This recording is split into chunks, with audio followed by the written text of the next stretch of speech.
ó, com gol do Ratão, o Botafogo foi derrotado pelo Bahia. Esse jogo foi no Newton Santos e perdeu a liderança do campeonato brasileiro. O que é isso aqui? O que é isso? É o Ratão?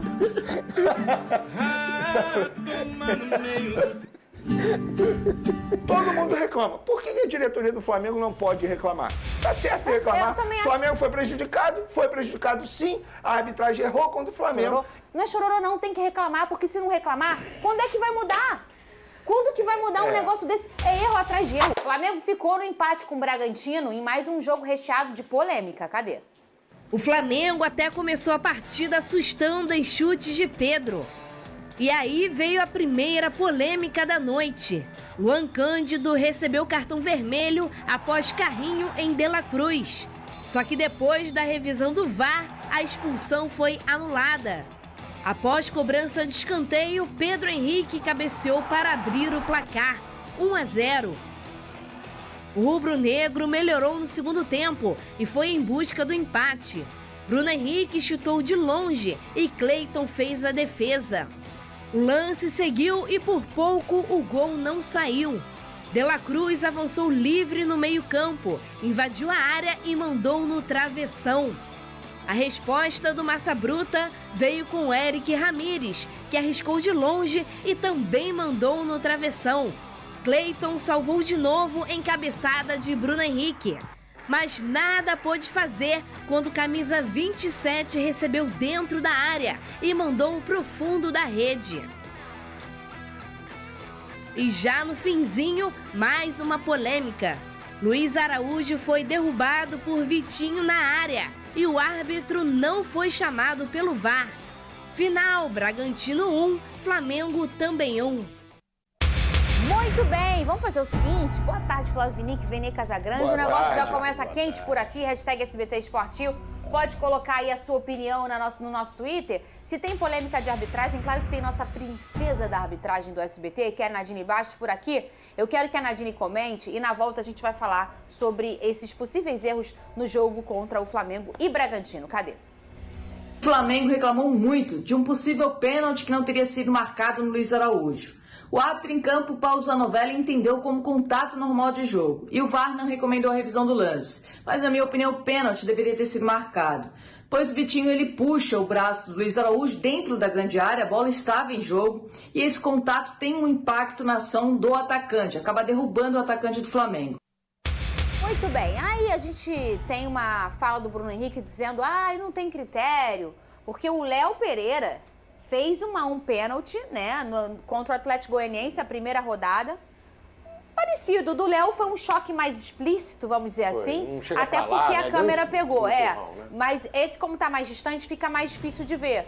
Mas, na minha opinião, isso aqui é um pênalti. Mas o que a gente já entendeu, Vene e Flávio, que a falta de critério, ela já está estabelecida desde o ano passado. Em relação a esse jogo, Fernandinha, o meu ponto é exatamente esse, a falta de critério. Porque a gente acabou não comentando o lance da expulsão do jogador do Red Bull Bragantino ainda no primeiro tempo. Que isso aí poderia ter sido crucial para o resultado da partida. Sim. O jogador recebeu o cartão vermelho e depois, após a análise no vídeo, na imagem, o árbitro voltou atrás alegando que teve falta do De La Cruz no início da jogada. Eu não vou entrar no mérito se foi falta ou não. Cada um vai ter a sua opinião e interpretação. O meu grande ponto em relação a esse jogo é o seguinte: se chamou o árbitro para analisar o lance da expulsão do jogador do Red Bull Bragantino ainda no primeiro tempo, por que o árbitro não foi chamado para analisar o lance do Luiz Araújo aos 44 do segundo tempo? É totalmente falta de critério. E aí eu entro no ponto que a diretoria do Flamengo está certa em reclamar. Novamente o Flamengo foi prejudicado. E a diretoria mencionou, e nós vamos falar aqui, no jogo contra o Botafogo, por exemplo, 2 lances era para o Botafogo, entre aspas, ter sido punido. No lance do cartão amarelo para o jogador que colocou a máscara, porque está na regra, tem que receber amarelo. Beleza. E o lance do segundo gol, que foi falta no Fabrício Bruno, que também poderia ter chamado o lance do VAR. E nesse jogo, nitidamente o Flamengo foi prejudicado. Porque se o jogador tivesse sido expulso do Red Bull Bragantino, obviamente o resultado poderia ter sido outro. Estamos falando também de um lance aos 44 do segundo tempo, que seria um pênalti para o Flamengo. Vai converter ou não vai? A gente não sabe. Mas grande chance do jogador do Flamengo converter o pênalti e aí o Flamengo conseguir a virada aos 44 do segundo tempo. Sim, o Flamengo foi prejudicado. Quer dizer que é só o Flamengo que é prejudicado? Não, a arbitragem brasileira, e eu repito o que eu falei aqui, é você entrar no jogo e torcer para não errar contra você. Porque eles vão errar. É isso. A questão é o seguinte... Esse é o ponto. Onde eu quero chegar? Quem não chora, não mama. Tá certo, a diretoria do Flamengo tem que reclamar, tá todo mundo reclamando. A gente viu no ano passado a diretoria do Palmeiras reclamando, o auxiliar técnico do Abel Ferreira dizendo que tem até sistema, todo mundo reclama. Por que a diretoria do Flamengo não pode reclamar? Tá certo reclamar. O Flamengo foi prejudicado sim, a arbitragem errou contra o Flamengo e assim... Você agora, traz um só ponto para finalizar, importante. A relação do Flamengo com a CBF também tem que melhorar. Porque nos bastidores, internamente, existe uma briga entre dois dirigentes que acaba atrapalhando o Flamengo nessa relação com a instituição CBF. Cacau Cota, diretor de Relações Externas, e Marcos Braz. Os caras não estão se falando e fica nessa briga para ver quem vai ter a relação com a CBF. E o prejudicado, na minha opinião, é o Flamengo por pura vaidade de dois dirigentes. Agora, a gente não pode estabelecer se alguém vai ser ou não prejudicado numa relação com a CBF, mas a gente não está nem dizendo que é por isso. Mas isso não deveria acontecer se acontece. O que a gente está dizendo é o seguinte, em relação ao jogo do Botafogo, a falta do Fabrício Bruno ela foi bem parecida com a falta que o Tietchan sofre antes do gol do Bruno Henrique no ano passado, em que o botafoguense reclamou muito, todo mundo falou que era chororô. Pô, mas foi falta no Tietchan. E o árbitro era o mesmo. Então acho que ele usou o critério dele. E nem acho que o Flamengo perdeu por conta desse lance, não. Mas é um lance que, de fato, o Flamengo foi prejudicado. O que a gente percebe é que o cara, que era o Klaus, ele teve aquele critério que ele usou num ano e usou no outro. Bacana. Vamos falar do todo, desse ano principalmente, que é a falta de critério sempre. A gente vê lances que é bola na mão num lugar e no outro não é pênalti, não é pênalti. É o que a gente mais vê por aqui e a gente comentou isso no ano passado. Mas o Vene traz um recorte importante desde o ano passado, que se todo mundo sempre reclamasse e tentasse mudar, o negócio ia ficar legal. Só que as pessoas só choram quando é com elas. O Atlético Goianiense emitiu nota, o Grêmio emitiu nota na primeira rodada. O Atlético Goianiense se sentiu prejudicado num jogo até contra o Flamengo e o Flamengo, obviamente, não falou nada. Mas aí, na hora que ele é prejudicado, ele vai falar. E eu acho, tem que falar. Tem que falar. E não é chororô, não. Quando o seu adversário fala que é chororô, não é chororô, não. Tem que reclamar, porque se não reclamar, quando é que vai mudar? Quando que vai mudar um negócio desse? É erro atrás de erro. Daqui a pouco a gente vai mostrar um lance do Botafogo, Vene Flavinho, em que eles traçam a linha do Damian Soares no braço do jogador e é dito no áudio do VAR, braço do jogador. E braço não é impedimento. É uma coisa, assim, impressionante, sabe? É um erro. E aí a gente começa a rodada assim, Deus, faça com que não erre pro meu time nessa rodada. Amém. Poxa. Não deveria ser assim, uma espécie de levar melhor no grito, ganhar no grito. Agora, se o dirigente também não reclama, ele é cobrado pela torcida. É isso. Que a torcida começa a pressionar o dirigente que se sente o time prejudicado e não fala nada. Aí a torcida do Flamengo começa a apertar a diretoria, todo mundo reclama e vocês não vão falar nada. Depois de um jogo desse que tem polêmica, a torcida quer ver aquela postura do dirigente e na entrevista coletiva, tanto que nem foi o Tite, né, que foi lá na coletiva depois do jogo. E aí o dirigente fica naquela situação, olha, se eu não falar nada, eu vou ser cobrado aqui, então tem que jogar um pouco pra galera também. Eu não sei se é coincidência, não tem exatamente esse levantamento, mas a gente pode observar que quando um time reclama muito, reclama, cria aquela polêmica toda, quase sempre nos jogos seguintes há uma boa vontade com esse time que está reclamando. E aí você abre um precedente de todo mundo reclamar e fica uma coisa chata, né? O futebol fica chato, que a gente fica perdendo tempo falando disso, mostrando os dirigentes reclamando e todo mundo reclama quando se sente prejudicado. Eu nunca vi no futebol, trabalho com isso há 30 anos, chegar um técnico, um dirigente, após um jogo em que o time dele supostamente foi beneficiado e falar, olha, hoje a arbitragem foi muito mal, isso está errado e me beneficiou. Eu gostaria de ver isso, nunca vi na vida. Alguém não poderia ter essa atitude bacana de se achar que foi beneficiado pela arbitragem por causa de um erro e vir a público reclamar. Nunca vai acontecer isso, né? E é isso que o Vene sempre traz. Assim, o ideal seria que todos reclamassem ao mesmo tempo, para tentar resolver o problema. Mas aí você só reclama quando é na sua vez. Aí tem, obviamente, numa rodada, aí tem 5 que se sentem prejudicados, aí emite nota oficial, reclama, fala daqui, fala dali. No jogo seguinte ele não é prejudicado, mas o outro o outro reclama. E a gente passou 2023 inteiro vendo os erros, erro atrás de erro, erro grotesco, falta de critério, que eu acho que isso é o pior. E nada foi resolvido. É pra falar do jogo do Flamengo, Vene Casagrande? Podemos falar. Você gostou Também do teve Flamengo? Jogo. Eu vou ser sincero, o primeiro tempo eu não gostei, mas o segundo tempo o Flamengo foi bem, inclusive poderia ter conseguido a vitória nos minutos finais. O Flamengo foi bem no segundo tempo, só que no primeiro tempo novamente mostrou os mesmos defeitos. Falta de transição, não tem marcação sob pressão, desorganização tática. Então, eu acho que o Flamengo ainda tem muito a evoluir. As minhas críticas ao Tite vão continuar, mas a gente conseguiu ver no segundo tempo uma melhora muito grande. De fato, o Tite, nas suas substituições, melhorou a equipe. E eu queria levantar uma bola aqui. Muita gente criticou o Tite pela substituição do Igor Jesus ainda no primeiro tempo, dizendo que supostamente queimou o jogador. Eu vou contra essa mão aí. Na minha opinião, não queimou o jogador, não. A gente vive dizendo que tem que acabar com essa cultura de que o treinador não pode fazer substituição no primeiro tempo. Vamos lembrar, o Igor Jesus estava fazendo uma péssima partida. Inclusive, o gol do Red Bull Bragantino foi, entre aspas, culpa dele, falha de marcação dele. Ele já tinha cartão amarelo, estava jogando mal e a qualquer momento poderia levar o segundo cartão amarelo. Qual é o problema do treinador fazer essa substituição? Entendo o jogador ter ficado triste, chateado. A gente até viu o Fabrício Bruno consolando o jogador ali no banco de reservas, mas isso é futebol. No entendimento do Tite, era melhor fazer aquela substituição naquele momento e acho até que demorou, porque o Igor Jesus estava muito mal no jogo mesmo. Então, na minha opinião, eu reclamo do Tite em várias coisas aqui, mas nisso aí não vou reclamar não. Pelo contrário, a gente tem que acabar com essa cultura de que treinador não pode fazer substituição no primeiro tempo. Eu concordo com você, Vene. E às vezes eu fico mesmo, pô, o fulano não tá jogando bem, o certo era ele sair, às vezes o cara não tá no bom dia, não vai queimar ninguém, mas ainda tem esse pensamento até da própria maioria na torcida, né? Ó, com o gol do Ratão, o Botafogo foi derrotado pelo Bahia. Esse jogo foi no Newton Santos e perdeu a liderança do campeonato brasileiro. O que é isso aqui? O que é isso? É o Ratão?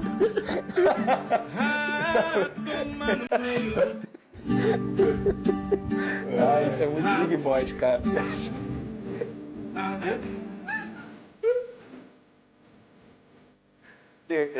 Tem que ter alguma graça, né? A Fernanda só. O melhor é que a gente não sabia de nada. Eu não sabia nada. Isso não foi combinado. Acabou? Eu juro que eu não sabia. Eu nem a Fernanda sabia. A Fernanda estava esperando ela. Eu queria o pessoal, se puder trazer aqui um desodorante pra mim. Fala sério. Eu tô com aqui a minha axila, aqui na minha axila. Aqui na minha axila. A minha axila não tá legal, não. Vou passar. Traz aí um desodorante. Roda, Leite. E logo aos 7 minutos, Luiz Henrique marcou um golaço, mas a bandeirinha subiu. Impedimento. Já no final do primeiro tempo, Arias chuta cruzado e a bola bate no braço de Hugo. Pênalti para o Bahia. Na cobrança, Everaldo bateu bonito, sem chances para John e fez 1-0 Bahia. No segundo tempo, o Botafogo voltou com tudo. Logo no primeiro minuto, Júnior Santos empatou após bonito lançamento de Marlon Freitas e assistência de Damian Soares. Contudo, mais uma vez, o bandeirinha marcou impedimento. Dessa vez com polêmica. A linha traçada pelo VAR gerou dúvidas e reclamações por parte do Botafogo.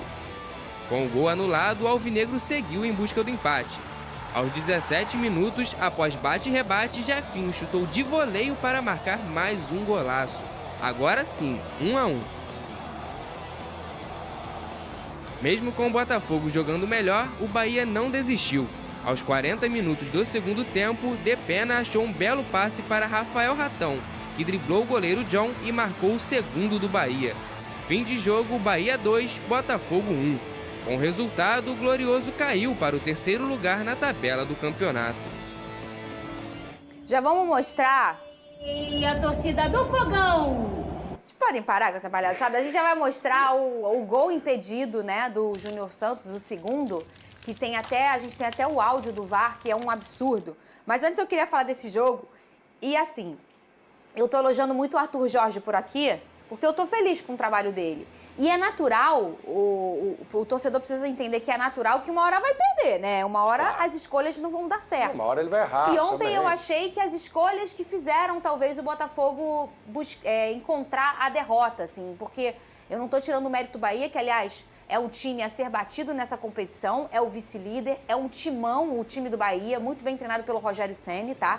Um cara que tem um olhar tático muito grande, Flavinho. Mas as mexidas do Arthur, em algum momento, mudaram o jogo para pior. Geralmente é para melhor, e a gente fala muito isso aqui, né, Venê? Mas ontem o que ele experimentou não deu certo. Ele colocou o Hernandes como um lateral direito, né? E aí ele tirou o Damian.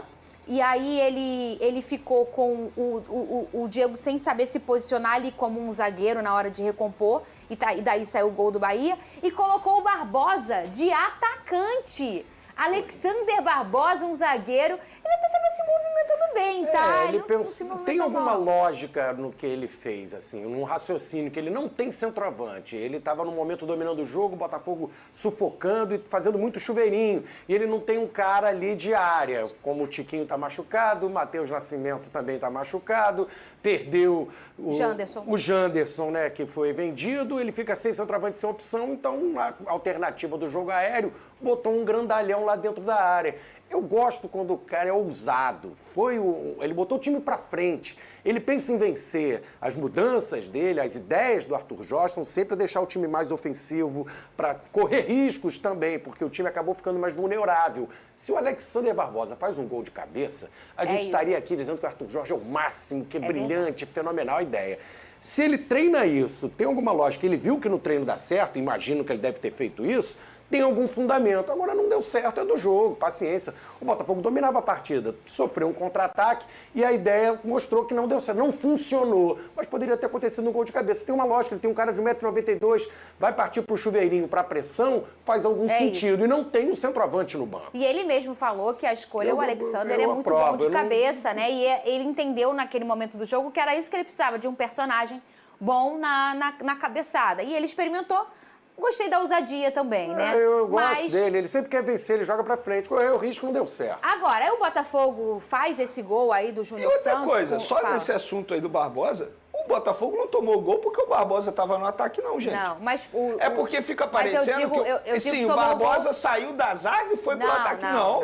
O Botafogo tinha 3 jogadores na parte defensiva nesse momento. Mas ficou sem lateral direito de ofício. E onde eu quero chegar? Eu tô com vocês. Nesse momento, eu vou aqui bater palma pro otimismo, pela ousadia do treinador. Teve coragem. Ele tentou coragem. Num Campeonato Brasileiro, o que é melhor? Um empate ou você tentar a vitória? Ele agora, entre aspas, perdeu um ponto só. Entendeu? Entre aspas, porque ele poderia fazer ali a substituição para tentar manter o empate, apenas isso. Acho que não, a ousadia dele não deu certo. Foi o que o Flavinho falou, se tivesse dado certo, estava todo mundo batendo palma no dia seguinte. Agora, porque, entre aspas, deu errado, e repito, o gol que o Botafogo tomou não foi culpa do Barbosa, não tem nada a ver isso. O Barbosa estava lá na frente e tinha jogador defensivo. Sim. Eu acho que é muito melhor elogiar a ousadia. Acho que ele vai fazer novamente? Não, até pela entrevista coletiva dele, mas ele tentou, foi ousado. Vamos botar aqui, por favor, o lance do Damian, em que ele lance... É porque eu queria mostrar o lance antes, para a galera entender o que aconteceu no áudio, tá? Porque às vezes fica meio confuso, né? Para quem não assistiu ao jogo do Botafogo, foi um gol e aí ele foi anulado por impedimento. As linhas foram até traçadas, ao vivo no telão, fica mostrando, hoje em dia isso mostra no próprio estádio. Aqui... Essa imagem não dá pra ver muito bem. O Damian tá aqui e, assim, a olho nu, a gente entende que ele tá na mesma linha do defensor que tá aqui embaixo. Tá aqui, a gente entende que tá na mesma linha. Ó, eles escolhem o 13 pra ser esse cara o parâmetro. A gente percebe que tá na mesma linha, mas hoje a gente tem a tecnologia e a linha traçada. E aí eles começam a traçar a linha e tem um áudio desse momento em que eles traçam. E aí eu vou dar uma informação pra vocês, muitos sabem, mas outros podem não saber. O braço e a mão, eles não contam como impedimento na regra do futebol. Vamos ouvir agora o áudio do VAR no gol anulado por impedimento e depois a gente fala essa polêmica. Para a esquerda. Isso. Vamos para a direita. E aí, Clécio, tá ok? Olha lá, olha lá. Estamos triangulados, Igor. Pode subir. Pode subir. Até o braço dele. Ok. Pode confirmar. Dá um zoom, tá? Dá um zoom. Ok. Agora dá um zoom e solta o lance. Impedido. Ok, pode voltar. Solta o lance. Solta o lance. Fica tranquilo que eu sei, beleza? Pra quem não entendeu, essa gritaria é o árbitro esperando a decisão, o microfone fica aberto e os jogadores em cima. Então ele fica, vai jogar, espera aí. Tá... A gritaria é isso. O que a gente entende ali é a conversa deles traçando a linha. E aí quando ele fala, isso é o braço dele, e ele traça no braço. Só que o braço não faz parte da regra. O que faz é o ombro, né? Então ele teria que fazer como fez com o jogador ali do Bahia. Ele traça no ombro. Só que se você traça no ombro do Damian, o Damian não estava impedido. E aí ele traça no braço. Isso aqui é o braço do jogador. O braço não está impedido, o braço não é impedimento, a mão não é impedimento. Mas o que mais me choca não é... Eu poderia estar falando assim, pô, ele traçou aqui no braço que eu tô vendo que foi no braço. Mas aí eu tô achando que ele traçou no braço. Porque tá pixelado. Mas ele fala no áudio do VAR, Vene Casagrande. Tá no braço. É o braço dele, vai. Tal como aconteceu no jogo do Flamengo, uma várzea, quando a gente ouve o áudio, aconteceu agora no áudio do jogo do Botafogo. Isso é arbitragem brasileira. É o que eu tô falando, gente, não tem jeito. A gente vai ficar falando sobre a arbitragem brasileira a temporada inteira, infelizmente. Porque a gente poderia estar falando da mudança tática do Rogério Ceni, da mudança tática do Arthur Jorge, estamos falando novamente de arbitragem e, na minha opinião, também um erro de arbitragem. Inclusive, essa linha traçada parece um pilô, sabe aquele pilô? Não, é assim, a arbitragem brasileira... Esse frame aqui, essa foto, ela é... Aí você vem com a legenda, até o braço dele, ok? Até o braço... Isso é muito chocante. É tão chocante quanto aquela época que colocavam o árbitro na linha do gol pra ver se a bola entrou ou não. O homem tava ali só pra ver se a bola entrou ou não. Não tinha coragem de falar, Aí aquela final com o Vasco e Flamengo, ele parado, olhando, a bola entrou 33 centímetros. E ele tá ali só pra... Aquela foto me chocava muito. Dele olhando assim, a bola dentro do gol. E ele não foi gol. É porque aí na interpretação, aí tem que seguir a regra, né? A regra diz que no braço não conta, a gente fica realmente sem entender. Porque ele traçou a linha no braço. A gente sempre quer imaginar que não existe nenhum movimento para favorecer A ou B, mas o cara não sabe a regra, não sabe o ofício que ele faz, não entende, não leu a regrinha do jogo. É porque eu não lembro qual jogo foi, mas não envolveu um time carioca. Que o árbitro, alguém dentro da cabine, porque são milhares de pessoas dentro da cabine, né? A gente não sabe quem tá falando. Alguém pergunta para uma outra pessoa, eu começo a traçar onde? Tipo, a pessoa não sabe onde tem que traçar, entendeu? Então, o próprio árbitro não conhece a regra da arbitragem do futebol brasileiro. E sabe qual é o ponto? E onde eu quero chegar? Não adianta o torcedor reclamar só quando o time dele é prejudicado. A verdade é o seguinte, um lance como esse pode definir um campeonato super importante. Pode definir um título.